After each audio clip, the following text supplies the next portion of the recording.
recording here in 3. All right, there we go. Commish, it's all you, buddy. Hey, welcome to Yo Soy Podcast. I'm better than you. Anyway, no. That's a good lead-in right there.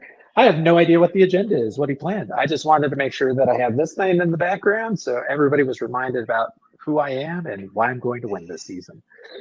Touching. You're buying another championship. Man, I tell you what. So I came to Vieira almost immediately after the draft and asked him about Burrow, and he had a tight end that was going to be on the IR, and I had a tight end that was active that was better than what was on the free agency, and it worked out perfectly. And you know what? I just picked up Derek Carr, and if the Saints are for real, and that's a big if, but if the Saints are for real, I will be dropping Burrow probably in the next 2 weeks, and that is. And I tell you, I can trade you Kirk Cousins. I'm just saying. But I tell you, I wanted Carr. As soon as I saw him, I tried to pick him up, but I guess I just didn't pay the money to get him. And I have a budget in my head for every position based off of what they've done in the previous week or two, and I've got an Excel file that just does the math for me. And I had him at $5, but I felt like somebody that was more hungrier than me might have bid $5. So I was like, screw it. If he's the answer, it's $12 and it's a steal. If not, it's just $12, and I still have plenty of budget to fill out the rest of the thing. I wasn't like, who was it? Dave? Did Dave spend $25 on Isaiah Likely? He did. I was so mad when I found out you got that. I cheaped it. I did $1. I was like, nobody's looking for a quarterback right now. Because, after Tua, I dropped him. And then with Buffalo's offense right now, I'm not going to lie. I was very hurt this last week because, Josh Allen had a good game. But, Cook, his running back, had a much better game because they just ran and pounded it. Efren killed me, really killed me just on that running game. He had 32 points in that. And, but I was so butthurt about that. I was like, God, dude, Well, again, if Derek Carr is legit, if the Saints are legit, probably by week 4. So I'm going to let Burrow start this week because I forget who they're playing, but they're playing Washington. Yeah, he should have a game. I'm hoping for a big game because Jamar Chase has yet to have a big game.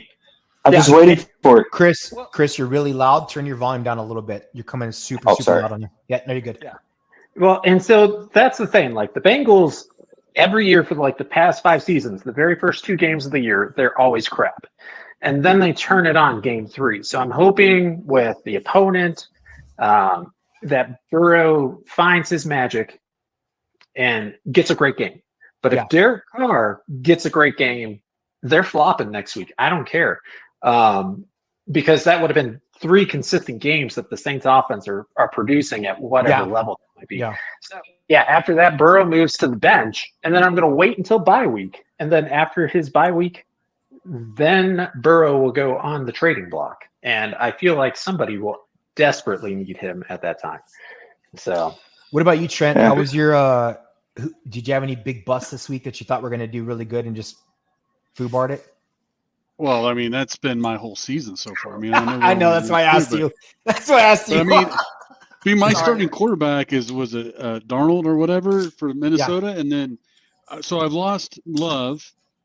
Right now, my entire bench is out, questionable, and I mean it's ridiculous.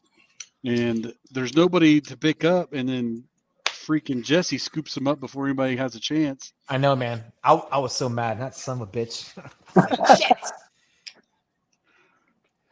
But Koo had a big. But my kicker, I love Koo. Everybody knows I love Koo. He had a great game last week. He helped me out a lot. But where's that autograph I gave you the other year? Do you still have that? I still have it. So all my autographs, everything I've gotten so far, I've given to my nephew, except for Koo. And I've kept that one, and then that's the only one I've got. I have that one up. But I don't know what it is. He's not that great of a kicker, but I've always had. He's like my Kelsey for kickers. I've always had Koo, and I could get him. My big bust this week was Stephon Diggs, man. Like since he went down to Houston. Last year I had him. He was killing it with Josh Allen in Buffalo.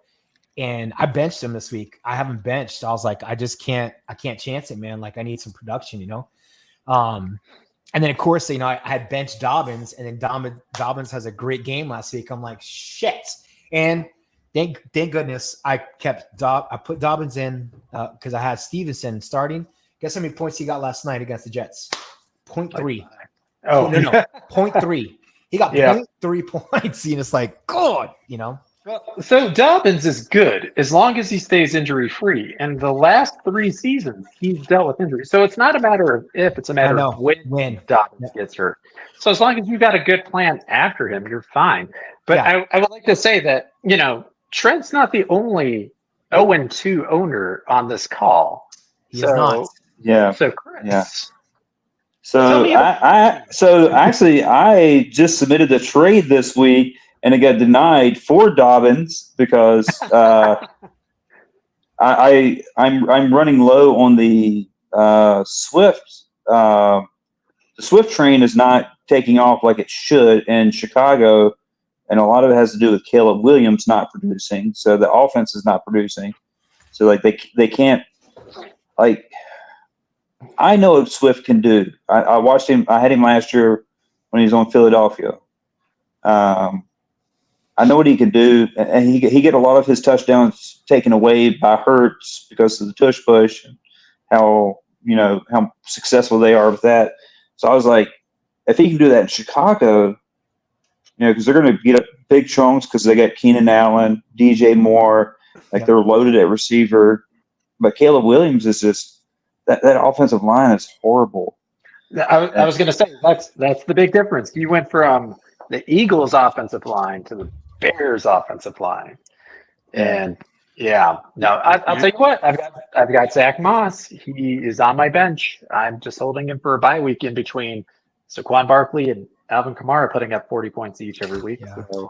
Well, I might after this week. I might send you a trade, either Swift or Eckler for, and I'm actually. I think I just made the swap earlier. I put Eckler in for Swift, just because Eckler is more of a receiving because of the whole Jaden Daniels checking the ball down. Like Eckler has been scoring 12, 15 points a game, and he's just sitting on my bench, and I'm like, I could have used those points last week. Yeah. So high floor or low ceiling? What do you want, man? real quick, since we're talking about lines, what do y'all think about Bryce Young getting benched? I have my own thoughts, but what do y'all think about that? So you're talking first of all, first of all, he was my quarterback that I just dropped. The guy hasn't scored over 2 points in fantasy, so you should be able to trip across the line and get 2 points. So I think it's probably. Don't get me wrong. I think if they want to keep him in the future, they're going to have to play him. But it's too early to throw your season away already, right? So you got to put somebody else in there if you want to win. Okay. I don't know. I don't know if Andy Dalton is saying. I get where they're going from because they don't want to destroy his confidence completely. I think this is going to do a huge thing to his confidence. But I think Carolina, behind the scenes, they're telling him, like, look, we understand the offensive line is horrendous here in Carolina. And right now, we traded away your only viable receiver in DJ Moore.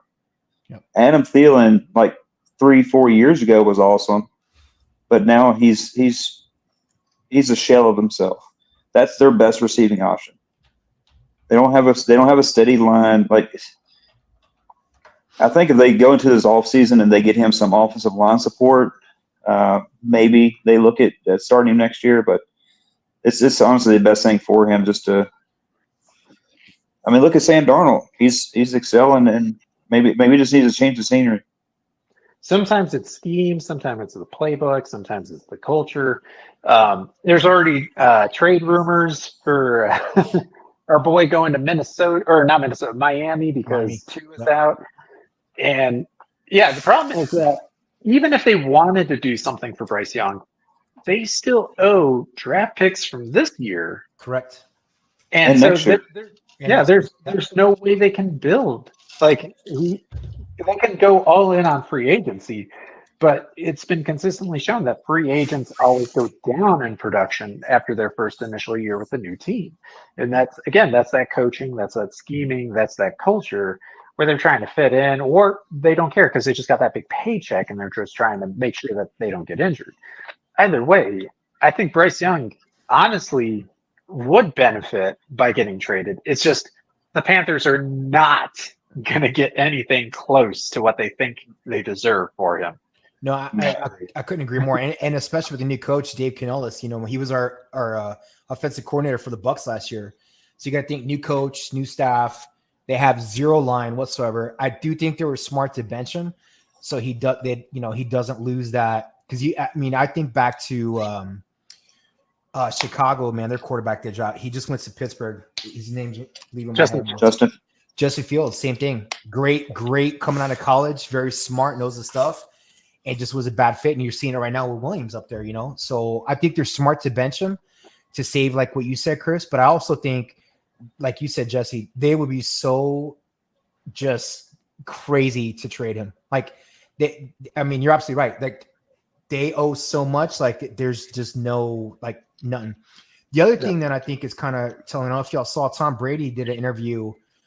I think it was last week. He was talking about quarterbacks, how they got to learn a program under. Now the quarterbacks get thrown right in and boom, they got to play, So I think that also, like, how much time has he really had to learn the game? You know what I mean? Think about your great quarterbacks. That's just hear me out real quick. But I would say, Brady under Bledsoe, Aaron Rodgers under Favre, like some of the good. Steve Young was backing up Vinny Testaverde. I think that does play a huge part in some of the quarterbacks that we have, like getting that time to learn the system, kind of learn and, coming at the end. But again, you're getting paid this huge contract. You're coming out, number one draft pick. Like, you got to produce. So, but Jesse, what do you think, man? What's your thoughts? But I know you got a point. To talk of Brady, at the beginning of the year for fantasy, for draft wise, he was in the free agent pool, but was dashed out. Last week, he pulled up a 0.0 projected score. Yep. That means that ESPN understands that conversations are being had. Yep. So take that with a grain of salt. But the fact that he is now projected at 0 points means that there's active discussion to try and lure him away from his horrible broadcasting duties and putting him back where he belongs. He won't go back. I think he's too comfortable. I don't know. Trent, what do you think? You think Brady leaves the broadcast booth to go play, or you think he's comfortable with his money, which, and doing okay at broadcast is going to take him time to get better? But I think a lot of that is he understands he's been pretty healthy because he's had that time to exercise and keep with it. I'm sure he's still exercising and stuff, but he's not doing the regiment that he was. Mm-hmm. So I really think he'd be a little crazy to do it. I think he'd be asking to get hurt. I mean, he's an old man in the game. So I just think it would be really hard for him. They would have to, he's got more money and he knows what to do with. So I don't even know if the money would be something to bring him. I don't know what it is. I mean, I don't think he would though. I mean, it'd be a little crazy if he did. Personally, that's what I think. I feel like not now. Now is too early. You don't know how the season's going to go. But I feel like if somebody so Aaron Rodgers got injured at the very beginning of the season last year. If Aaron Rodgers had gotten injured, but the Jets were doing great, I don't know, say they're an 8-win team with 4 games left, and he got injured then, I feel like that would be a Tom Brady scenario. We're right there. We're on the cusp of getting into the playoffs, or we're already a playoff team. We just lost our starting quarterback. I feel like that's the only way that he would come back. And I think I would agree with that. I think they said it earlier this year. There's a thing because Brady owns part of the Raiders now, and it's I forgot what they called it, but it's basically he can't go play for another team unless it was the Raiders themselves, since he owns part of the team. If he sold it, then he could. But pretty much everything y'all said is he's too old. he has shown that videos of where he's still working out, but it's not the regimen that he used to work out at. And kind of like what Trent said, it's a liability of him getting hurt. Legacy. I think his legacy too. I think he looks back at what Jordan did. He's got a legacy that's cemented. I think it's good. You know who I think though Miami should go after? Joe Flacco. Just hear me out. He's a backup for the Colts right now, behind Richardson. Flacco's got the arm. He has the arm. He's a tall quarterback. He knows how to run a system. He had really good success with the Browns last year. I mean, look at him right now. Good Lord. I mean, Amari Cooper was killing last year for me, and now nothing. But I'm just saying, Dolphins, if they go for anybody that they're going to do a historic flashback to, they're going to pull Fitz Magic out of retirement and put him back in that Dolphins. That dude cannot. No, absolutely not, man. There's no. It is cool though to think. Hey, I don't know what kind of shape he's in, but if you want to talk about like quarterback that left too early because other problems, is you have Luck. I think Luck has got 2 seasons in him. He had too many concussions and shit, man. He's done. Once Luck was seen wearing his Civil War attire on the side of Stanford's bench, he was done. He was done. Yeah, he was done. That flip phone, his flip phone that he has. Yeah. No, Ryan Tannehill is probably their best bet. You got Dan Orlovsky. He's given some great takes on how to be a quarterback and everything like that. Maybe. Too bad he could never do it when he was quarterback, though. Fuck that guy. God, some of these guys that get on, I'm like, you suck. I mean, I got your good, commentator. You talk about it, but to hear Dan Orlovsky, I'm like, good Lord, man, like you sucked, man. Like you were so dookie, bro. Good Lord, man, you're dookie. Hey, for those who can't, they coach, and for those that can't coach, they broadcast. So again, and again, Joe Flacco, backup quarterback. That's a very, No, Tannehill, or they'll try and make a rotation of something. Yeah, I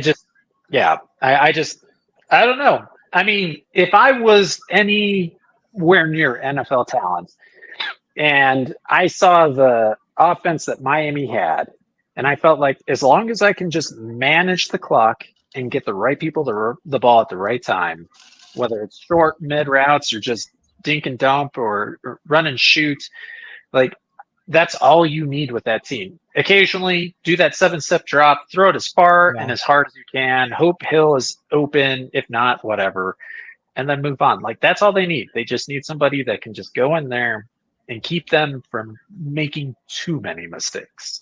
Very true. Very true. Yeah. What do you so this week we got a whole bunch of games. Any games y'all looking forward to in particular seeing besides your teams lose? I just want to let you know is I've won back-to-back now for the predictions. So as long as my predictions go good this week, that's all I care about. No, you tied the first week. That wasn't a win. This week was a win. I tied for first, though, so that's a win. You're 1.5 victories. That's what you had. I was pretty close, man. I was pretty close. Well, somebody went from a tie with first to very last place. Oh, not only that, but I absolutely crushed last place. The lowest score ever. Jesse owned it. Intentionally, like I legitimately put some thought into that, and I still got it. You did, man. Oh man, it doesn't matter though because like my Cardinals won, so I guess it was okay. I mean, hey, with that game of the week right there, man? They gave him some kind of happy juice or something, man. Good Lord, I saw that. I saw the highlights. I was like, my goodness, man. Oh yeah, no, me and Mary Ellen, because Mary Ellen's a season ticket holder at the Cardinals. Yeah. So we were like texting back and forth, and after like Harrison got 2 catches, like all he does is catch touchdowns. Let's go. Yeah. I do like that. I do like that meme of Harrison, and then you see Kyler like just the top of his head. It's not a meme. That's him. If he were to show up here right now, you would see his head right here. It's hilarious though. Hey, how about my Bucks beating the Lions this week though? Huh? That was one I don't know how it was going to turn out, but I was very happy. And we're depleted on defense. Villa's out, Winfield's out. I'm kind of disappointed because as a Cardinals fan, we tend to gravitate to other sad franchises that have never made it to the Super Bowl. Thankfully, we've gotten the one. So the Detroit Lions is like my backup team, and the Sun God Amon Ra is like my favorite player outside of Cardinals. And to see that, and then know that the Lions lost that game the way they did, and know that the Lions are going to play Arizona this weekend, I don't see a way of me enjoying Sunday. I was excited. The Cowboys played Baltimore, who's coming in at 0-2, and like everyone said it, like if Baltimore goes 0-3, like it's going to be hard for them for their season. So like, I don't know. I'm not ready for. Yeah, historically, 0-3 teams are like at 1.8% of making the playoffs, some crazy number like that. So you know that the Ravens are going to be trying to follow up the Cowboys. And I mean, I don't want to say that the Cowboy season is over, but the Saints definitely put on a clinic. And I don't want to say that's a blueprint, but I would be very. So this is the thing. So the offensive coordinator for the Saints was the passing game coordinator for San Francisco last year. If you look at the list of, they showed it yesterday, like the Green Bay, like all these teams that have beat the dog snot out of the Cowboys the last few years have come from Kyle Shanahan's coaching tree. It's something about his offense that the Cowboys cannot figure out. And we went through two different defensive coordinators now, and neither one of them can figure out his thing, which is crazy because Mike Zimmer was in Minnesota, and Minnesota's actually beat San Francisco the last couple of years. And I'm like, how do you figure it out, but you can't get the Cowboys to figure it out? Like it's something with Kyle Shanahan. He's a kryptonite. All that hype though, man, for when they beat Cleveland. I don't know, Trent, what do you think? But I remember watching like all the hype that Cowboys are this, Cowboys that. I'm like, the Browns are garbage, man. Look at their depth chart. They're fucking garbage as shit. Like, and you're already, blessing them as, hey, they're going to the Super Bowl. And, I don't know. I think they're way overrated. I think McCarthy's a good coach, man. But I think about when's the last successful coach of Dallas? Jimmy Johnson. That was the last successful coach that did things. The postseason success, regular season, they're awesome. I'm just we're like the Lakers of the NFL. We're like in season champs, but can't do anything postseason. Trent, what do you think? What you were gonna say, man? So I was gonna say, coming from a Colts fan, the problem is whenever you have an owner who thinks he can coach or be a GM, you're always going to have problems. Those owners need to stay away from, putting their hands in the Kool-Aid. And Jerry Jones is 90% of their problem. It's all about the brand. That's all he cares about. Anybody that's coming from the Irsay school of ownership should know. Yeah, Irsays are garbage too. So trust me, I know these owners just because you own the team doesn't mean that you know anything about football. Now, I would like to point out that I know this is very early. This is only week 3 we're entering in. But somebody on this group told me that my prediction for the Super Bowl is absolute garbage because 1, I didn't include the Cowboys, and 2, I put 2 NFC South teams in the playoffs, one of which was the Saints. So I feel fairly confident in that decision suddenly. I'm just saying. Well, somebody. I was basing off of last year's Saints and not this year's Saints. And you did put the Falcons in there, and I don't see the Falcons. I see if 2 NFC South teams go, it will be the Bucs and the Saints. I don't see the Falcons. I definitely wasn't feeling the Bucs during preseason, but obviously, I mean, I'm going to be wrong. At least half of those teams, I'm going to be wrong. Yeah, I don't think Washington makes. I think the Cowboys sneak in as like that 6th or 7th seed in the playoffs, just because that's what the Cowboys do, and then they're going to lose first round. It's the vicious cycle that us Cowboys fans live in. We cry ourselves to sleep at night. But in the AFC, I picked the Ravens to be the number 1 seed, and it doesn't even feel like they're a playoff team. So we'll see. I tell you, I'm not like a history going back on football, but I would love to see Detroit do some stuff. I mean, that franchise has been beat up and tore up so long. I'd really like to see him do something. I think it'd be amazing. Yeah. I actually was cheering for them last year. Somebody needs to tell the NFL writers about that. That was great for me. Again, like I said, Cardinals fan, Lions fans were like one and the same. But yeah, I mean, like I own only Cardinals attire for NFL, and then I have 2 Detroit Lions shirts because they're my number 2, and I really like. I hope they do great. I hope they get to the Super Bowl. They could lose, but the fact that they get there, just kind of like checks that block. So, I mean, I got to see my Cardinals go to the Super Bowl back in '08, and that's the only time it's ever going to happen in my lifetime. So at least I was alive for it. That's it. I mean, at least the Cowboys fans. I mean, geez, Chris, you were like 4 when they went to their Super Bowls, right? I was 10. I was 10. Hey, all I can say is I got to see the Bucks go twice, and I was an adult to remember all of it. I was stationed with Jesse, matter of fact, back at Hood in 03 when they went.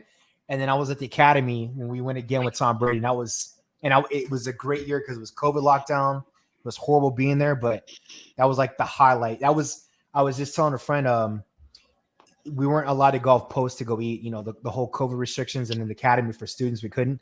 So Cindy would go out to a place and bring food back, to eat at home. And I remember we were playing our playoff game, and Cindy came in like third quarter, and I'm like jumping, going nuts. I'm like, bro, we're gonna win. We're gonna go to the Super Bowl, and boom. And what was kind of cool, I don't know if you remember Froze, Jesse, our Como guy we had. So the same guy, he's from Tampa, Florida. Him and his wife, the same guy I watched the Bucks win the Super Bowl in 03.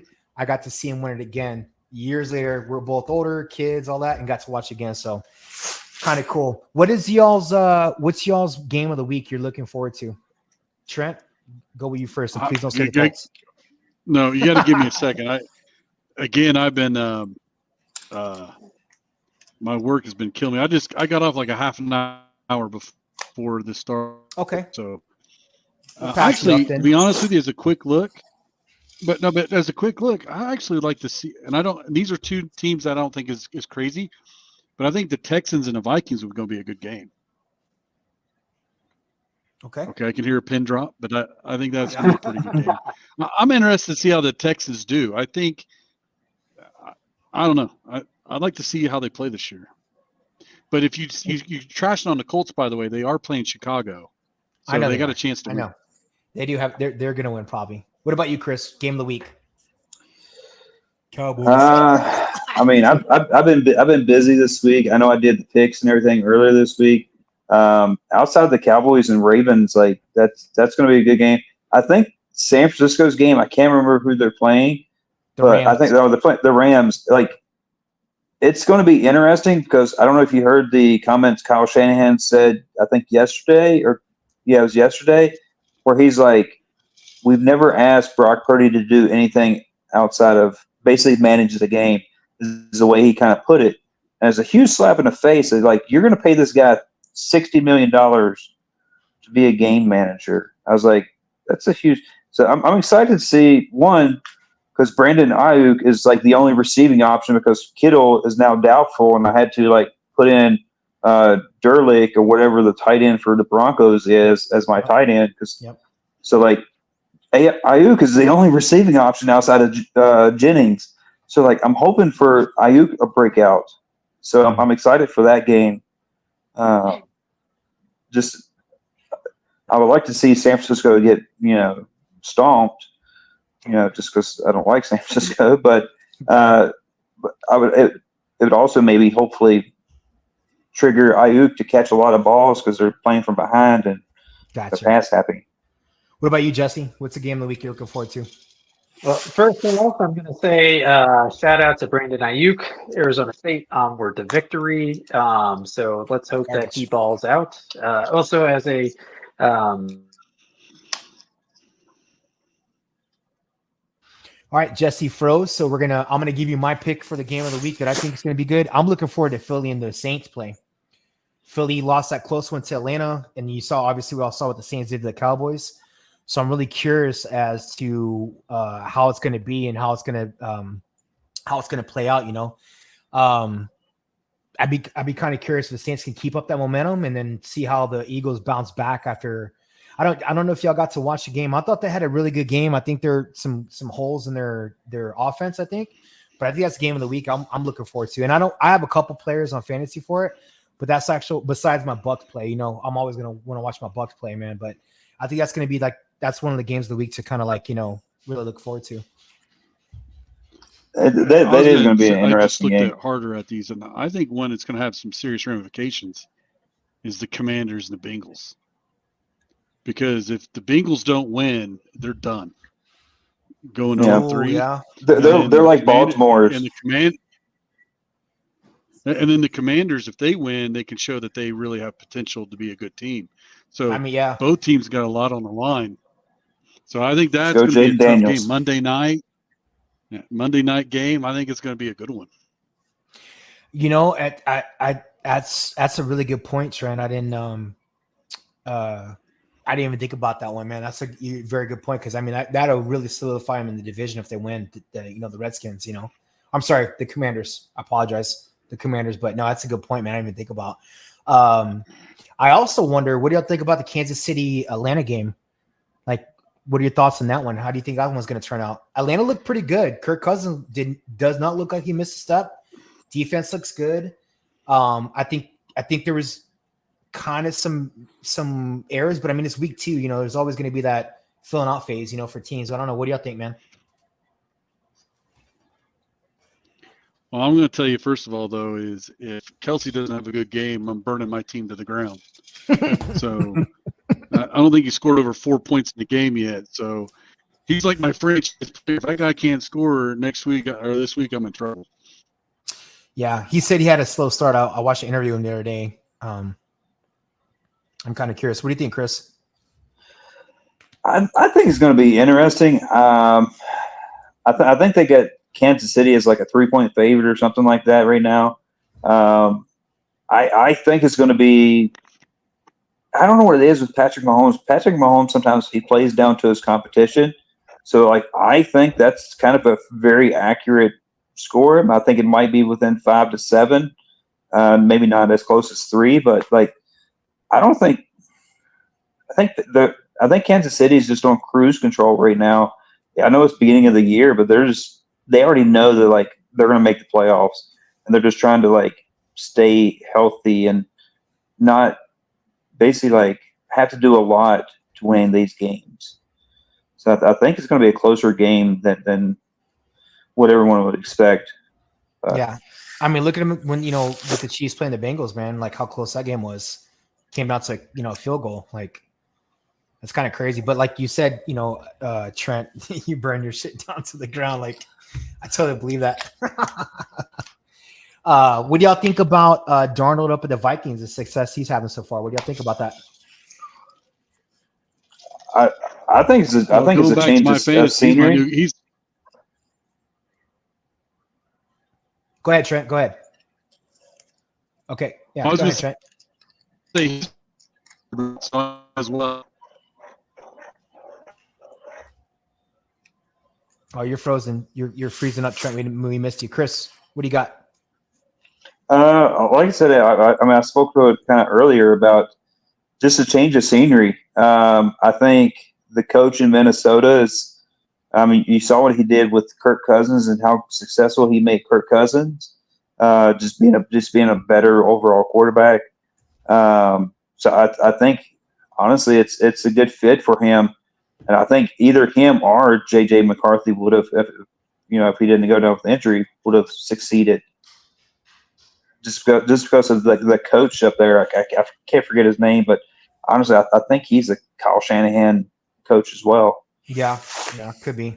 What do you? I don't know. I think it's a good fit. I think he's been in the league so long now, been moved around. He knows a lot of different systems.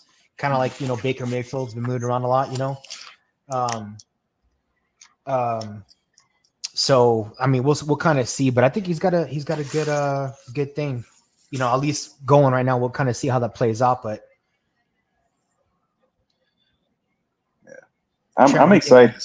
I'm excited to see Jaden Daniels succeed, not only because he's my fantasy quarterback, but also I think he has the most potential out of any of the rookie quarterbacks.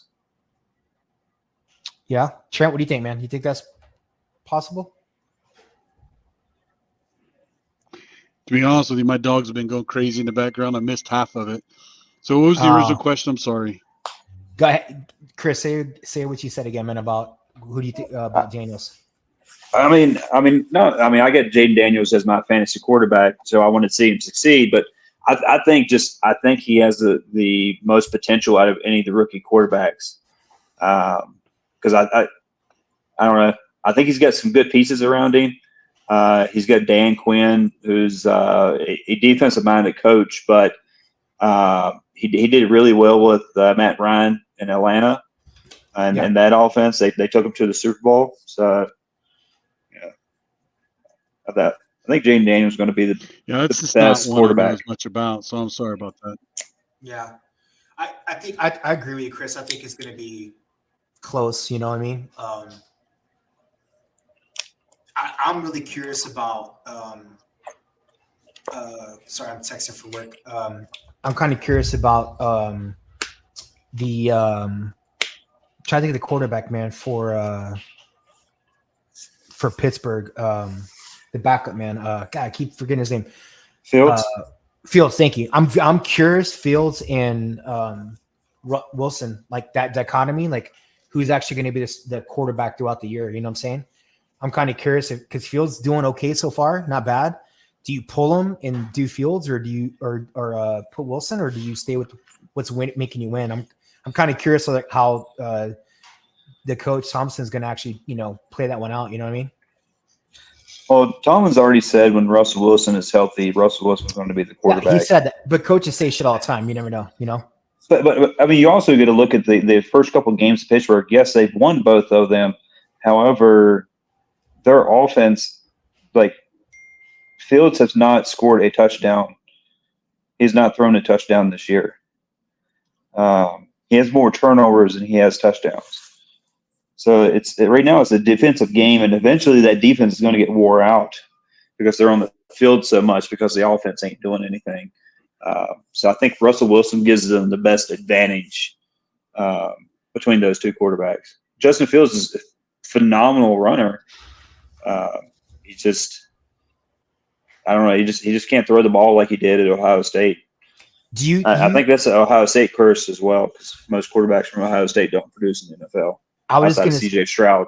I was just gonna say, man, what do you think about with Fields, man? I remember it reminds me of Tim Tebow. Like he shouldn't be a quarterback, but the kid's got mad skill. Like put him as a receiver, tight end, something else, man. But I don't think he a good quarterback. I don't know. That's just me. It just reminds me of that so much. What do you think, Trent? If you can hear us, okay. No, I'm coming in and out, but sometimes I feel like the Steelers are trying to be teams that they're not, and I would like to see him start really running the ball more. I know they got Wilson. I know they're trying to go to the air. I know NFL is getting to be more of a completely passing game, but the Steelers got the defense. They could punish the other defenses, start just ramming it. And yep. I'd like to see the Steelers go back old school and just start pounding the ball. I know people don't like that as much. Yeah, I think it would be good. I mean, Harris is not a bad running back, but he can't do what other running backs do. You're going to have to give him 20 touches at least if he's going to do that. And so you're going to have to really focus on something like that. Yeah, Najee Harris, man, is a beast, man. He reminds me, I mean, I thought he'd be like a Derrick Henry when he came in the league, and obviously he hasn't been, but I totally agree with you, Trent. Like, they have to go back to Jerome Bettis days, man, pound the ball, like you said. And that, again, opens up your offense to throw, because Wilson, I mean, how many years has he been in the league now? Over at least 10, probably at least? Like he came in 2010 or whatever. Yeah, it's 10. I know it's over 10, but I think that's going to be a key, man, to really help the offense open up, to actually have a good running game, which, like we say with most teams, that's why I have Stevenson for the Patriots. I thought that was really good because they were running the ball, but this last week they had Brissett just trying to throw and throw and throw versus stick with the run game for a while, try to open up the offense, get the safeties back off the line, But I mean, who knows? I mean, we're not coaches. I mean, I would love to be a coach one day. That'd be great. This is stupid. We're not doing this shit. But the other one I wonder about is Miami. Like, we're kind of talking about it earlier, man. But do you think Tua comes back into play again, or you think he's done for the season? What do y'all think, man? Him as a player, what do you think his future is? I'm holding on to him just in case. I think there's a chance. Did you pick him up? I dropped him. You picked him up?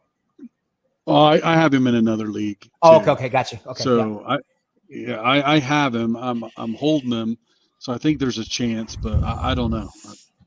But like Jesse was saying earlier, what's the alternative, right? They would have to pick somebody up, and who's there to pick up?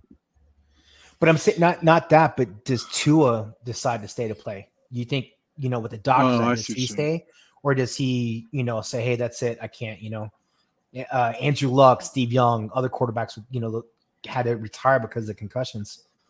What do you think, Chris? I know you got some. I think he wants to play, and he said he wants to play. From a health standpoint, like we've watched him take 3 or 4 vicious hits that he's like laid out on the field or stumbled to get up, and just like that paralysis pose that he does the last few times he's got hit and knocked out, like that's a severe concussion. I know that because I've got over 7 concussions myself. Like it's not a good thing. Like it starts affecting your memory. It starts affecting stuff. From a health standpoint, I wish he would not come back. Yeah. But the player in him and the person that he is, he wants to keep playing. So it's when is somebody going to step in and be like, you give us the best chance to win, but we care more about you as a person than a player. I think that which you go ahead, Trent. Well, I was going to say is you have court now. I know this is different because of respect levels from defenses, but you had Peyton Manning, the guy. If he was an eggshell at the end last 2 seasons, right? Yeah. You couldn't touch him; he would crack. Now there's respect level there. I get it, but you got to train those quarterbacks when they're like that. You go ahead and take the ground, slide. You got to pull your fullback in as a full-time protection. Yep. You got to make sure your tight ends are falling back. And I think that's the problem is they're not protecting him enough. If they don't protect him, then you leave, right? But that's what you have to decide. Are you going to lose a player for protection, or are you going to let your quarterback keep getting hit? That's your choices. I don't think so. Here, my opinion would be that I think he's going to try to come back, but I also wonder what NFL team wants to have that liability on them. Thinking about the PR of, think about all the players back in the day with CTE and all that had these problems. I don't think an NFL team would take that kind of risk now, especially in today's world that we live in. Even if you said, hey, I'm going to come back, I don't know if the front offices would actually, for the Dolphins or anybody else, would want him to play again. If he leaves, he's a backup. Oh yeah, no, yeah. He'll be that guy. You absolutely need him. Yeah, I don't think any NFL team will want that kind of risk on them and that kind of liability on them, man. Honestly, I think they'll be like, nope, we don't want that kind of, I mean, think about was it last year before last when he got knocked out, came back in, got knocked out, and how much press was all over it, and all the Dolphins and Mike McDaniels and all that. I just don't think the team wants that kind of attention on him. So I don't think he ever plays again. I think his last bad concussions was under Flores, the previous coach to Mike McDaniel. No. He had one under Mike McDaniel because I remember Mike McDaniel. Yeah, he did like this very teary-eyed. It was the one that he got up, he kind of collapsed, went back down, and they sent him back out there. And Mike McDaniel's like, "Hey, look, the doctor said he could play. And like, I didn't make him go play, but the doctor said he could play. So that's of course, the coach is going to do what the doctor says."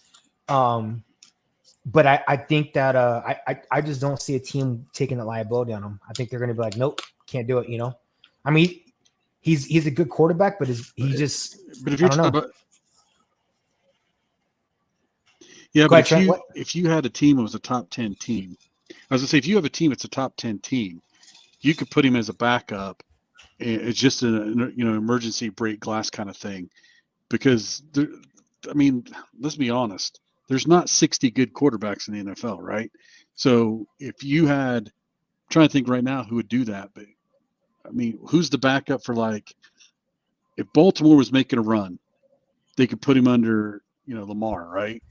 Yeah, Hoping that yeah. you'll never need him.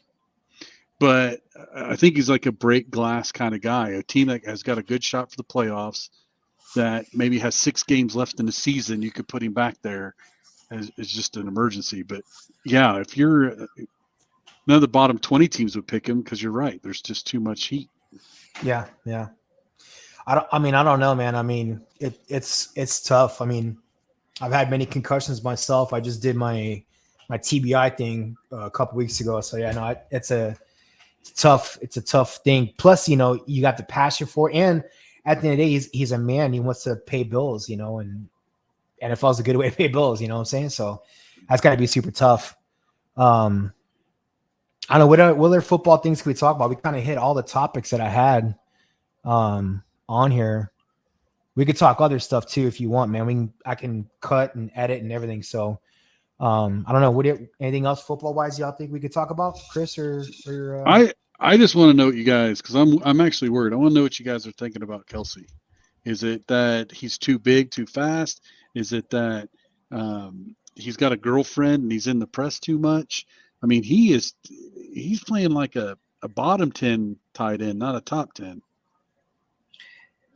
Yeah, I think a lot of it has to do with Taylor Swift, and his mind is not there right now. Like he's. I think this is his first one that I think he's super serious about in a relationship. The other ones is just like kind of girlfriend flings type things, and I don't think he's there fully mentally. And I think eventually Andy Reid, because Andy Reid's probably the best coach in the NFL right now. He's already probably identified that, and he's probably already talking to Travis about locking in and being that all-pro tight end that he's been the last few years. I couldn't agree more. I think you see him travel back and forth for concerts and tennis games and all that. I think he just got to lock in for the season. Like, hey, this is what I do for the season. I think by week 4 he's back to old Travis. Like, honestly, he's got so much skill. And I watched the thing that he did on YouTube. He was coaching college receivers and tight ends, like how he reads defenses. He's got the knowledge. But I agree with you, Chris. I think it's just he's got to lock it in. And he's super serious. He's madly in love. I was going to say, I think part of it's his brother. Him and his brother have always had the work ethic, and they've both been doing the work, right? Now he looks over and his brother's out partying, doing other stuff, and he probably wants to do it too, right? Well, so, I don't know. I see. I don't think so, man. Because when he was in college, his brother's the one that brought him, to play at Cincinnati and locked him down and that. I think it's more of just he's in love with this woman, and we all, kind of let other stuff kind of fall to the side because we're in love. And I got a contract. I got this because preseason he looked on point. He looked great in preseason, But also I think too, man, like as fans, we expect a certain caliber from these players, and when they have off game or two, we always like, hey, what's going on? And they're just regular players. Sometimes they're gonna have really good games, sometimes they're gonna be off. And I think he was on one of the interviews for the post game. He was like, hey, it's on me. I got to do this. I got to do that. So at least he's self-identifying it. You know what I'm saying? But like I said, I agree with Chris. I think you just got to lock it down. I think he's as focused as he was like last year before last, And think about it. He's got a podcast he's doing.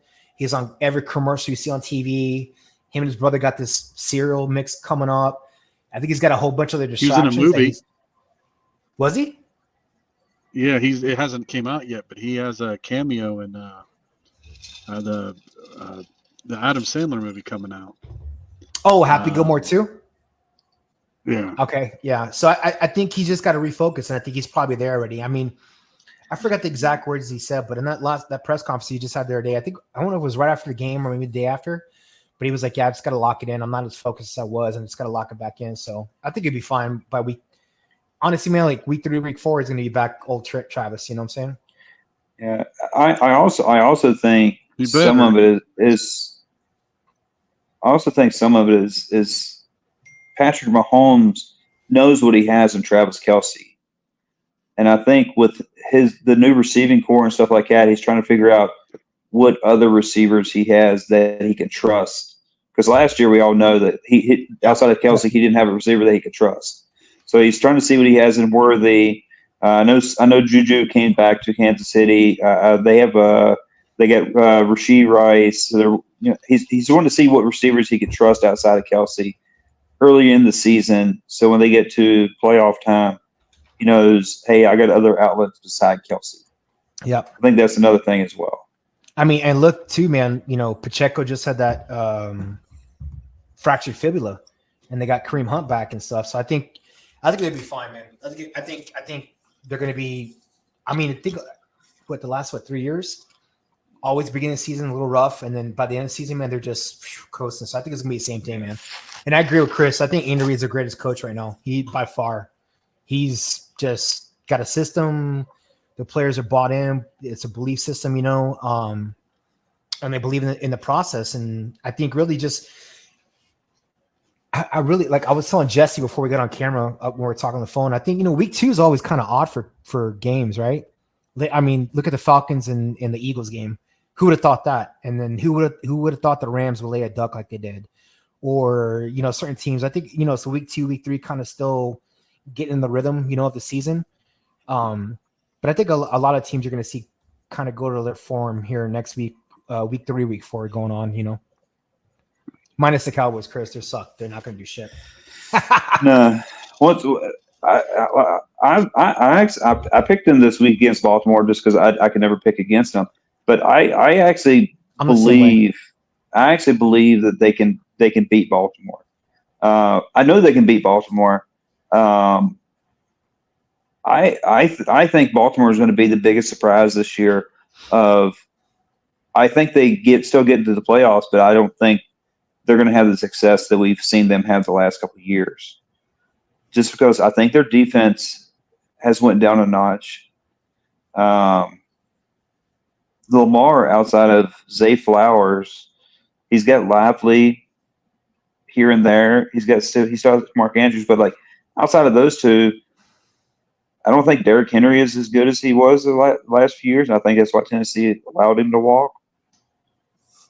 Because, I mean, you think about it, Derrick Henry look at his high school stats, his college stats, and now his NFL stats. The dude has millions of miles on his legs. Oh yeah, no, he's like a Frank Gore, but you never know. Think about Frank Gore, all his years he played and then moved, and I think also the man. I think Lamar, he's a great quarterback that just can never get the right solution of players around him to actually go and win. You know what I mean? Because every year it's something. They don't give him receivers because they're like, let him use his legs. Yeah, I don't know, man. We'll see. I like the guy Lamar, but tell me if I'm wrong. I'm not trying to be that guy, but running quarterbacks just don't have the longevity. So they got to get him something to throw to, or his career's going to be a lot shorter. I agree totally. Because quarterbacks just can't be hit.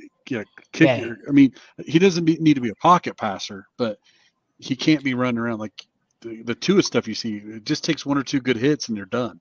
Yeah, you got to be mobile, but you can't be the runner. Like you can't have the most rushing yards on your team as a quarterback. I totally agree.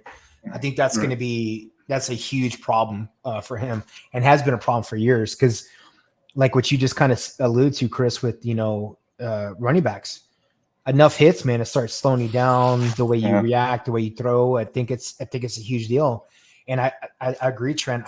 They got to get him some assets around him. The other thing too is I really wonder the game plan that they have set up, because a lot of players are just quarterback running plays. Like the coach and the staff's got to be like, hey, This is our quarterback, that we have to protect and we want for the long term, not the short term. We got to build a game plan around him, not, hey, we're going to run him all the time. Because, I mean, some of his throws are great, but some are bad. But you can, at least to me, when I watch some of the, I don't watch all of them, but he's exhausted by like the third quarter from all the running that he's doing versus other quarterbacks that are pocket quarterbacks that can maneuver, move around. Like look at, Mahomes. He runs when he has to, but he's a pocket. He's got good mobility within the pocket, but he doesn't look exhausted by quarter 3, quarter 4. He looks fresh as compared to. But you got to remember, he wasn't always like that though. No, I know, but that's my point. Coaching, the coaching staff has brought him in, and that's what they need to do. They need to do that exactly. Yeah. Exactly what my point, because he was like it when he first started, and Andy Reid and the coach staff was like, "No, we pay you to throw, homie, not to go running." Yeah. I think that's a big part of why the Ravens are having the issues they're having right now, and also the defenses. They have some holes in their secondary for sure. But I think it's a very big reason, man. Because think the last good running back they had was what's his name, Rice, the one that got yeah. The last Ray Rice. Yeah, the last really good running back they had. Since then, it's been Lamar. That's the best running back. That's what I'm saying. Like, and that's your quarterback, your starting quarterback. That's your guy. I think Derrick Henry's going to help a little bit, but I don't think they've worked Derrick Henry into the game plan enough. I think the Titans overused him. You know who Derrick Henry reminds me of? It's going to sound very old to me, but you remember Earl Carr used to play for the Houston Oilers? Yep. Yeah. It was Earl left, Earl right. That's all he did was run. And I think that's what happened to Henry down in Tennessee. And I think he just burnt, but I think he's a good option if they can incorporate him good enough in the offense as a good side out, your third option receiver, or for protection for Lamar to have that time in the pocket to throw, So I don't know. Hey, I was going to ask you guys, and you can do another topic or whatever, but I was thinking about, what are you guys thinking about kickoffs? What's your thoughts so far? Oh, go ahead, Chris. I think it's stupid. I understand the aspect behind it of player safety and stuff like that, but like they're making football so soft and like you're not gaining anything off. Like this totally. I think it's stupid. Like I hate just. Well, they say it's by 30% the number of run backs. I mean, it has done that. I like it. The reason I like it is A, it makes the game go a bit faster, right? And then B, you get to really see the skills of the kickers, because now you see in some of the games the kickers can choose to kick it out the end zone like normal, or actually place it where they're going to run it back. And I think there's a lot of rules they've changed I think are horrible, but I actually like this one. Makes the game, because think about normal kickoffs, man, they kick out of the end zone anyway. Like it's a waste of fucking time. But I do kind of like the setup. I think the gamesmanship of it, and on the receiving end, your kick returner gives them a chance to like make something happen. As the old days, so I kind of like it. I just don't like what it's done to the onside kick. That's like you got to let the other team know that you're going to.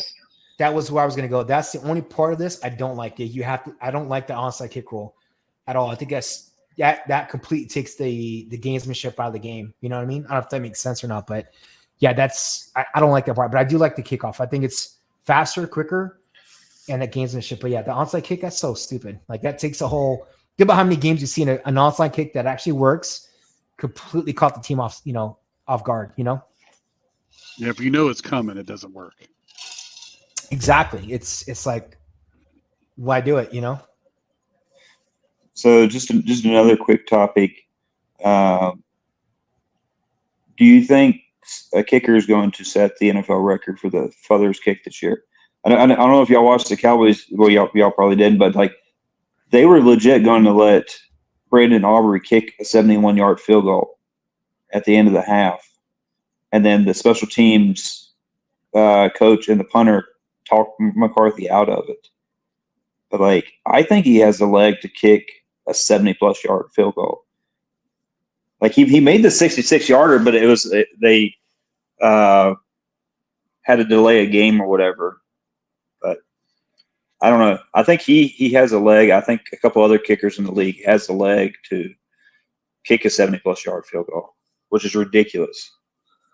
Yeah, if it happens though, it's good and bad. But if it happens, it's a novelty, right? That it's like right before you go in or something like that. It's not. I Yeah. don't know. It'd be nice to see it really affect a game, but I don't think they're going to let a kicker do that. Yeah, I think it has to be a scenario driven, kind of like what you said. Is it has to be like end of the half with only a couple seconds left, and you got to have some guys out there that can cover and tackle potentially if you land short, Right. or if it's the end of the game type thing. Yeah, because it's a risk. Oh, it's a huge risk. But yeah, the kickers now it's crazy. This year they said a stat. I think there's been like 15, 20 field goals made from over 50 yards. And everyone's like I think they're like 18 of 20 or 13 of 15, something like that. They kicked over 10. But like the only two field goals of missed, any kicker in the league missed is Justin Tucker, over 50 yards. Every other kicker in the league has made all their over 50-yard field goals. Yeah, that's Sorry, crazy. I had a phone call. Hey, so you asked about the kick. I don't know if you move on from that, but I don't think they'll set a new record. I think now with so many analytics that the coaches have to go for it on fourth down, I don't think we'll see the record broke this year. I think there's so much technology out there to go for it. I don't know. That's kind of what we're talking about, that it won't affect the game. It'll be a novelty. It'll be like right before the end of the second half, or a team's winning by so much it doesn't matter because the risk is huge, right? Oh yeah, absolutely. So it'll be it'd be like Chris was saying, scenario driven. It's going to have to be these six like things happen before we do it. Right. Yeah. It's right. We have 2 seconds before the half or something. The only one that I would think that would do it. I know you just mentioned him, Tucker, though. He's got the best leg in the league, but he is getting older. I think Aubrey's past him as the best leg. Really? As the strongest leg. I should say strongest leg. He just made a 66-yarder. He's got the record. Justin Tucker's got the record right now. He did kick a 66. So he made one earlier this year, but they called delay a game. He made that one. He cleared it by like 4 or 5 yards. There was the one in preseason he made from 66, which would have tied Justin Tucker's record. Yeah. And the analytics on that said it would have been good from 72. Yeah. So you think so here's when to go with that. You think if they do set a new record, would it be indoor or outdoor stadium? I would think it would be indoor. However, he did make that one in Cleveland from 66. I think that was an outdoor. I think it'd be outdoor. Wind. Especially if you're kicking up in Denver. Yep. Because that the ball travels further up there anyway. Wind, air, and I think the being able to plot in real grass versus sod or versus turf. I think that's a huge. I mean, I'm not a kicker, obviously, but I think that's a huge thing to take account. I think it'd be done in a natural grass field versus a turf field. But it can be a place that's like super windy, like it can be like a Chicago or something like that. Yeah, like if you have the wind to your back, though, you never know. You could. Yeah. So my nephew, he high school kid, he got to play in Lucas the other day, and so the Colts just bought a brand new field, and you know how they used to have that black stuff in it, that rubber. Yeah. They've actually replaced it with peanut shells. So they're actually using like a peanut shell because it compresses more. So they actually had to talk to every one of the kids' parents before they could take the field to make sure they didn't have a peanut allergy. Yeah. Wow. That's crazy.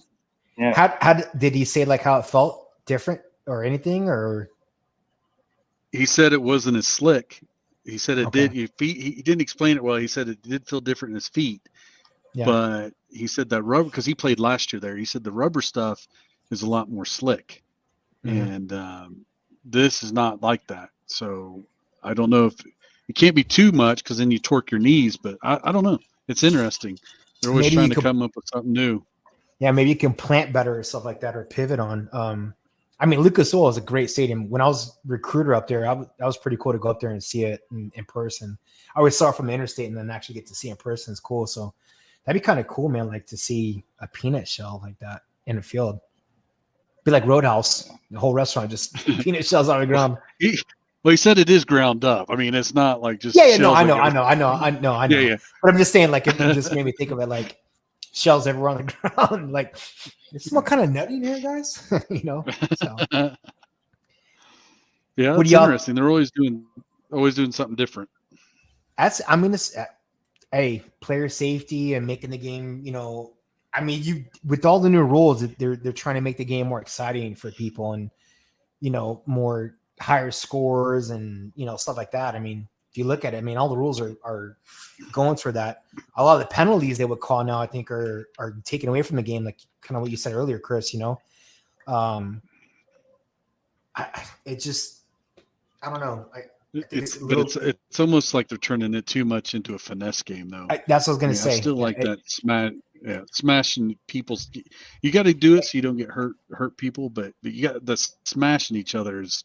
I think that's what a lot of people watch football for. It's got to be barbaric. That's why think about the UFC is so popular because people beat the shit out of each other, and it's barbaric, and that's what football is. It's not baseball, it's not basketball or golf or anything like that. Like, I think at a point they're gonna go a little too far, and people are gonna be like, hey, and they're gonna stop watching. And the thing is, go ahead, Chris. I was gonna say the only thing I am in favor of is but they need to enforce it is the hip drop tackle. Because like how many running backs are out right now because these linebackers and stuff are doing these hip drop tackles on these players. I think that's the NFL is trying to protect their product at that point and saying, hey, like, let's take this out of the game. I understand the gist of it because you think about it, running backs used to be like 200 pounds. Now running backs are 220 pounds, or even if they're still 200 pounds, they're solid. And it's really hard to bring down someone like that. So I understand the gist of like, you get someone that's running 20 miles an hour and you're trying to bring them down with a normal tackle. It's really hard. So I understand the gist of doing a hip drop tackle because you're taking their momentum away from them. But it's a huge injury liability. I don't like that rule though, because I don't know, Trent, what you think, but in my opinion, it's kind of like being in the military. You sign up for a contract, there's certain things that you accept. Hey, I could this, I could that, I could die, I could get shot, I can get hurt. I think certain aspects of football, man, like you have to accept it, and I think to ask players to control that kind of tackle when they're chasing a running back who's broken away and a linebacker is chasing 30 yards out, to tackle him. I don't know. I don't like that rule because that kind of limits on how they want to tackle, and kind of takes away from the game. The other thing I would say though too is if you're going to be a running back in the league, there's certain things that you're going to have. It's going to happen, and I think if that's a position you take, that's inshallah, bro. You got to do what you got to do. That's at least my opinion. I think you sign up for it, you got to know it and accept, the consequences of, what could happen. I don't know, Trent. What do you think, man? Well, I was just wondering is when are they going to get another Hayward, Hammerhead? Yeah. 300 pounds right now. I don't know how many linebackers can tackle the guy, right? With all the rules and everything that's happening, put a 325 guy back there and just let him run straight through a gap. He gets to the line of scrimmage, he's guaranteed 3 yards. Yeah, no, I was watching a highlight video. Brian Dawkins, Ray Lewis, just the way it used to be played, man. And that's the thing too. I think it's kind of taken away from the game. You were scared to go across the middle. Like you were scared to go across. Right. Like that slot receiver knew he was going to get fucked up. Now it's like, it's not the same. There's not the. Well, have you seen the joke where the guy has to pick the quarterback up? They put a pillow down and they lay him down. Yeah, I've seen that one. Yeah. Yeah. So, I mean, it's like that, but that's what I'm saying. I think it's ripe right now. If you could have a 300-pound running back who's got any speed, I think they'd be dangerous. That's one of the reasons. If you can find another Mike Allstott or Jerome Bettis. I was going to say, My top eight, Mike Austin. Christian Okoye. Oh God, yeah. But I think that's what I'm thinking is why isn't that happening? I mean, that's one of the reasons that hurt whatever. It's the reason that tush push works because he's a big dude that's strong. If you could get a running back at 300 pounds who could run a 40 in a decent, I think you could get 4 or 5 yards every play. Well, you know, speaking of Jalen Hurts, though, I think Sirianni's got a good balance of him running, throwing, much better than what they do with Lamar Jackson in Baltimore. Much better. Because the first thing they did was that line. Because honestly, you know, Kelsey left, the line looks good. I didn't see him having a lot of trouble in the pocket. I think some of his throws are bad, but I think they protected him very well. I think that's a good coaching what do you call a setup that they have for Jalen Hurts versus what they have for Baltimore. That's a perfect example about it. Yeah. I'm just saying but I agree totally. Yeah. I was just saying if I was a coach right now, I would be looking at my defensive line and saying what's the fastest guy I have and just see what would happen. Do the old refrigerator Perry, kind of thing. Well, I mean, look at the edge rushers. Back. The edge rushers back in the day used to be fast. I mean, look at Warren Sapp. He was a DL, and he was 300 pounds, but tons of players, like he's the fastest fucking DL I've ever seen. Like they used to prioritize that. Now I don't think they do it anymore, and that's kind of why you have these big, huge gaps in running plays. Could you imagine Aaron Donald running the ball as physically dominant as he was? He'd pass out like by 20 yards. Yeah. But I mean, I don't know if y'all seen it, but like there's videos because obviously I keep talking about the Cowboys because they're my team and I follow them the most. Do you like the Cowboys? Like, no way, Chris. Yeah, I don't. But I don't get. They've actually had Micah Parsons, and if you go back to Micah Parsons in high school, he was a beast in high school, and like I don't say run Micah Parsons because he is a star player and you don't want to get him injured. But like, I would bring him in for maybe 5 to 10 plays on offense. So the reason why I said Warren Sapp, I'm a Bucs fan, in case you didn't know, but they used to Warren Sapp. They used to put him as a halfback, and they would throw it to him and let him run to get first downs and touchdowns. That was like our little thing when Brad Johnson was a quarterback. And I think Micah Parsons. I think man, what's his name? He's hurt right now. He's up in Cleveland. Myles Garrett. Yeah, Garrett. I think he's another one. Big, strong, super fucking fast. You could use him like that. But I don't know if it's like lack of creativity or just don't want to, But they used to do that back in the day. It's also risk versus reward. You take your star defensive player, put him on offense. He potentially because you got to think about those linebackers don't want to take on a 260, 70, 80 pound defensive end running at them, so they're going to go low on them, and you can blow out a knee, and now your star defensive end is out. But in short yardage, though, they could. Yeah, but I think the other thing is you're worried about them fumbling because they're not used to carrying a ball, right? True. Yeah. But I think you could find a Hayward. Yeah, I think if you could find a Hammerhead, a Jerome Bettis, I think they would just go crazy. Jerome Bettis was just a freak of nature. I mean, think any other running back like him. Like even Mike Allstott was not a running back. He was he was a fullback, always listed as a fullback. I think he was just a freak of nature. Like you have those players that are just. Could you imagine? Could you imagine Barry Sanders playing right now?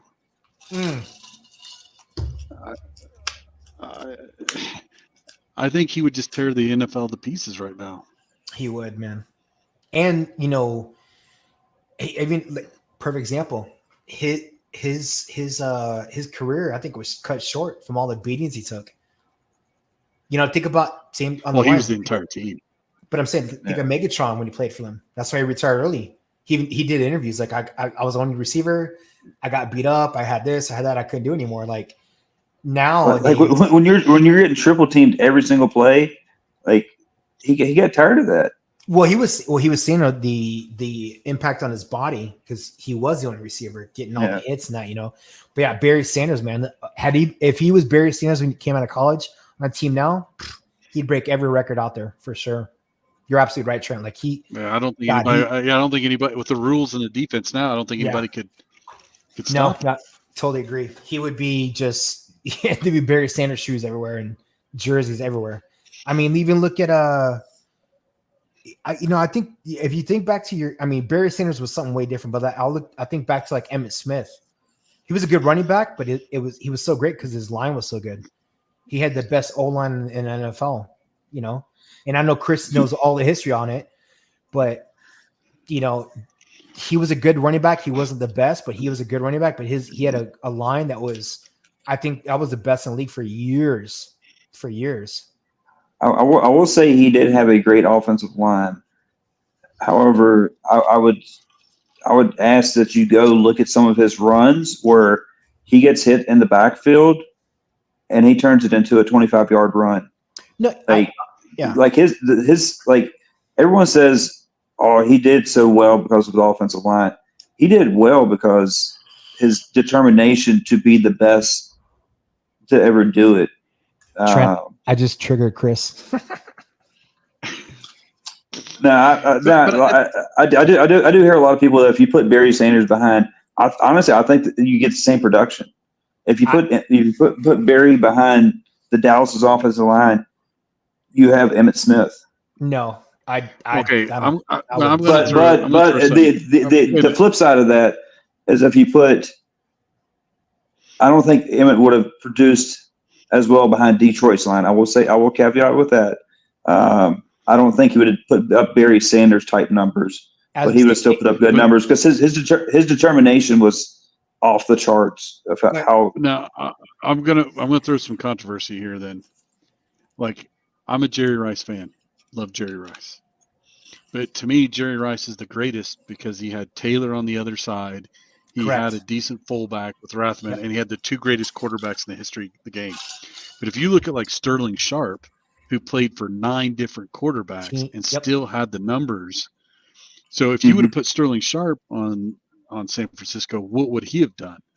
Now, I'm no shade on Emmitt. I think he's phenomenal. But at the end of the day, he had one of the best quarterbacks in the league and 2 great wide receivers.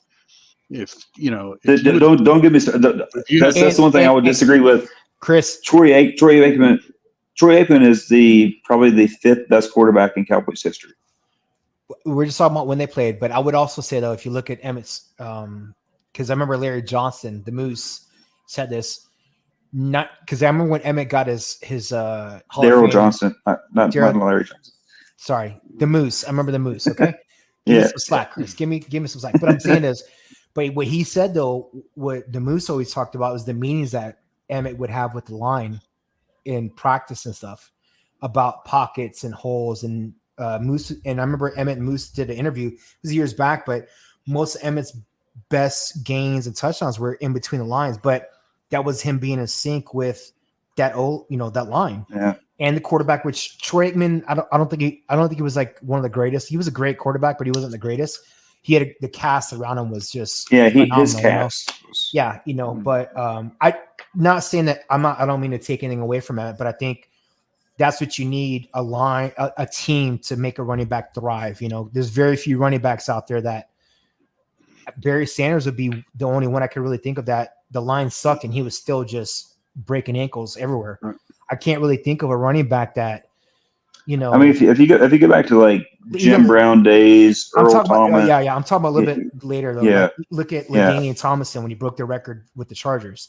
He had a great line. Yeah. Good quarterback, good receivers that took the pressure off of it. And it's what Trent said about, Jerry Rice. Jerry Rice always talks about that, and you could I would say you could venture to say that for a lot of teams, for some of the outstanding receivers and running backs and shit like that, is the team, very few can say, hey, I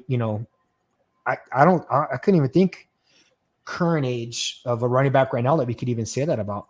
I couldn't even think of one, man, that does that right now, the way the NFL is played right now. And I couldn't even think of I would say Derrick Henry is the closest, but he's miles off. But he's not the same type of runner though. I would say I don't think he was the finesse with cutting. He was just a power. No. He's a power back. Mm-hmm. He just was bigger. I think that's the only reason why he was successful where he was at.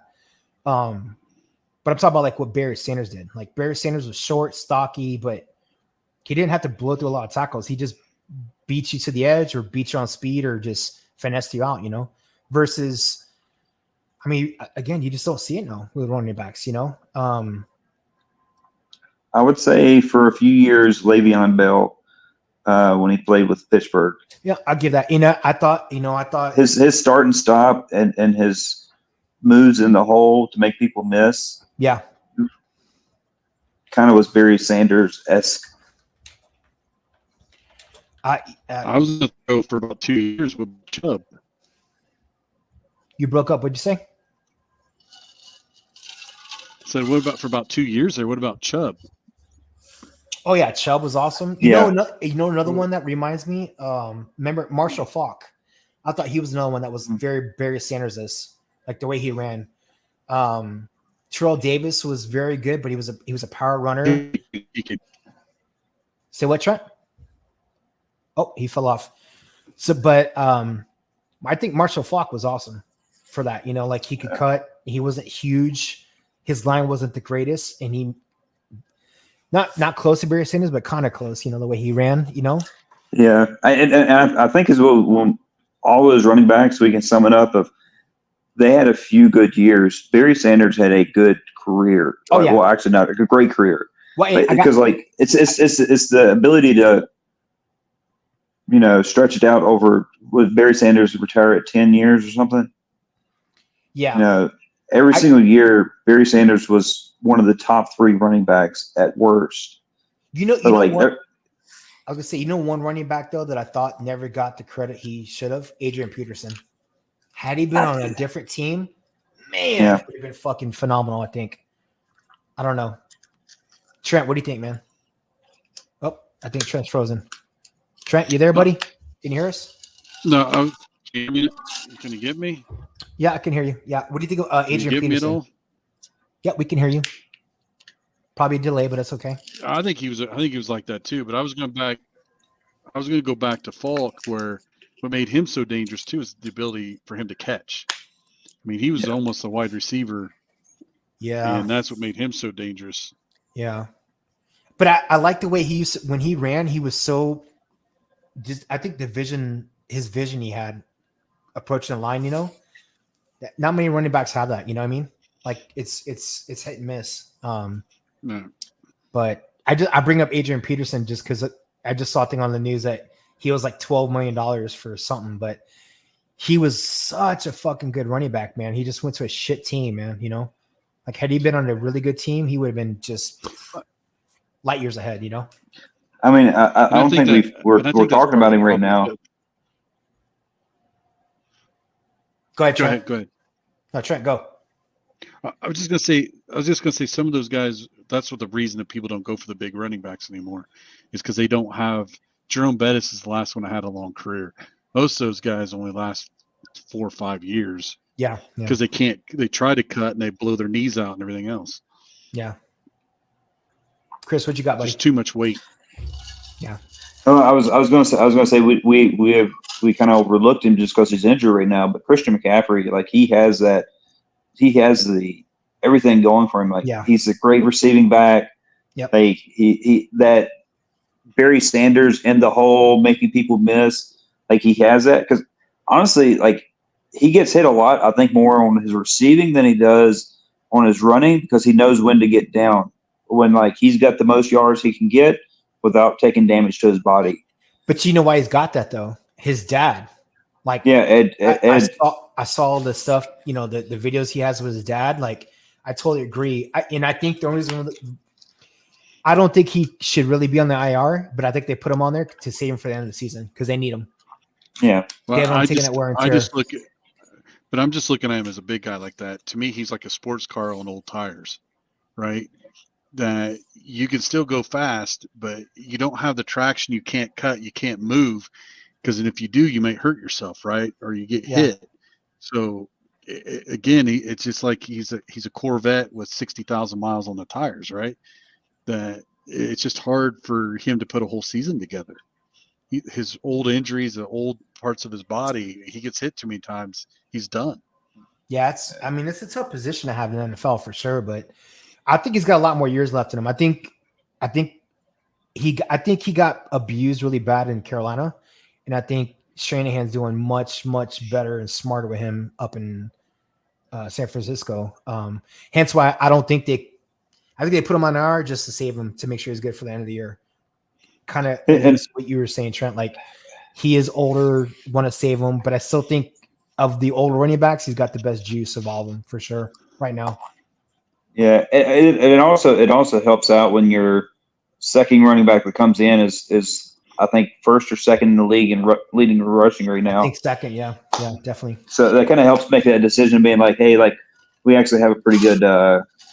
Yeah, but if you actually watch San Francisco's games, because I watch their games, because like I said, I wish we would get a Kyle Shanahan coach, in Dallas to run our offense. You'll never get a make our coach like offense. that. Not with Jerry Jones around. You won't. Yeah, That's and that's the thank you. thing. He has so much animosity towards San Francisco from the '90s when it was the Cowboys or 49ers every single year. Mike Jerry Jones. McCarthy was the best coach y'all could have gotten, and he has been, me personally, look what he did in Green Bay. All the years Yeah. of success with Brett Favre, then with Aaron Rodgers. If you didn't have Jerry Jones as owner for the Cowboys, bro, I think McCarthy is a great coach. Great coach. Garrett was shitty as fuck. Like, I've always thought he was horrible. Yeah. He was a horrible quarterback. I can't believe he got a head coaching job. Then they gave him an offensive coordinating gig up in with the Giants. I was like, they're paying this guy? But Yeah. McCarthy, I think, is a great coach. It's just so look at Bill Parcells when he went down to Dallas. And that's the Jones. thing. It's all Jerry Jones. And I totally agree with Trent. Yeah, I as a Cowboys fan, and you ask any true Cowboys fan, they despise Jerry Jones because he is the bane of what makes our team, average. Because like we'll have great, like the last NFL head coach that he gave the reins to for that team was Jimmy Johnson, and look what Jimmy Johnson did. We've had some good coaches. Like we had Wade Phillips was a good coach, Yeah, but he could never have full control of the team like these other NFL head coaches.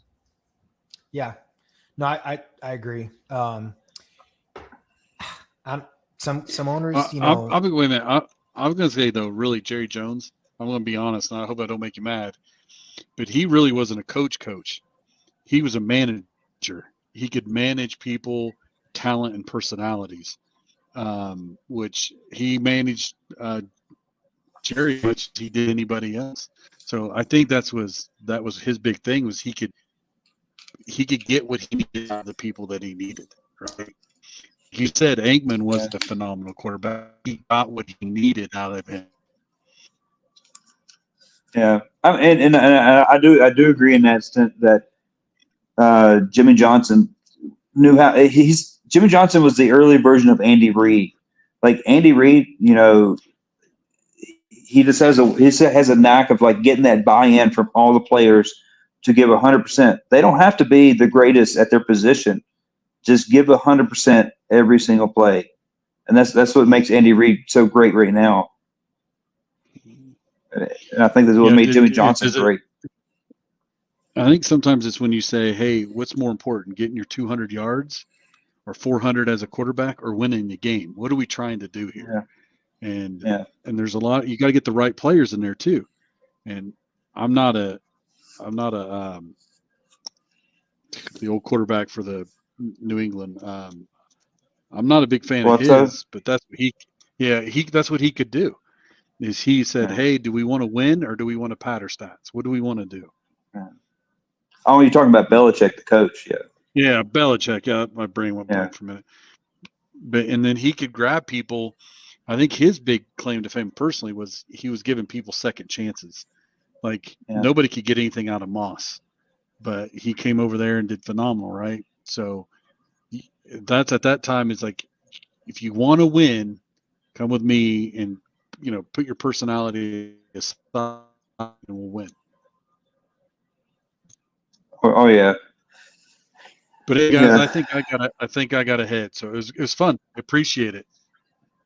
Absolutely. Definitely fun. See you guys.